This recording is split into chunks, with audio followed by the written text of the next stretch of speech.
Il s'agit de la première visite de haut niveau dans l'enceinte des Nations Unies effectuée par un responsable somalien quelques semaines après qu'Al-Shabaab a lancé un barrage de tirs de mortier, blessant 3 membres du personnel de l'ONU. Ahmed Issé Awad, le ministre somalien des Affaires étrangères, a été témoin de l'impact des bombardements sur les bâtiments de la mission d'assistance des Nations Unies en Somalie.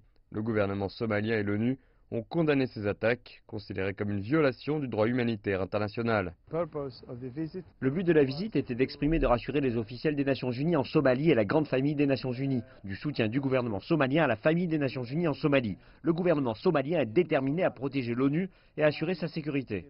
Le secrétaire général des Nations Unies, Antonio Guterres, a appelé à l'ouverture d'une enquête immédiate sur ces attaques, tout en annonçant que l'Organisation mondiale réduirait le nombre de son personnel à Mogadiscio. Il est venu ici pour exprimer sa solidarité avec nous et pour exprimer sa sympathie à la suite de l'attaque du 1er janvier. Nous avons eu une très bonne discussion sur la manière de construire une relation de travail constructive, ainsi que sur les mesures requises pour obtenir une protection accrue en termes de sécurité pour notre personnel.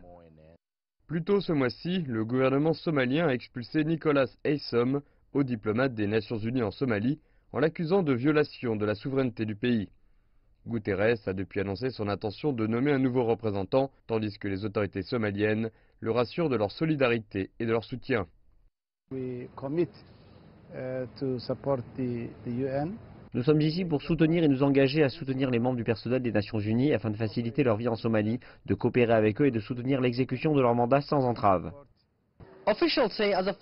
Des responsables somaliens ont déclaré qu'en tant que membre fondateur des Nations Unies, le pays continuera à coopérer avec les agences des Nations Unies pour reconstruire ce pays de la Corne de l'Afrique, émergeant de décennies de conflits, tout en mettant en garde contre la violation des protocoles diplomatiques et de la souveraineté du pays.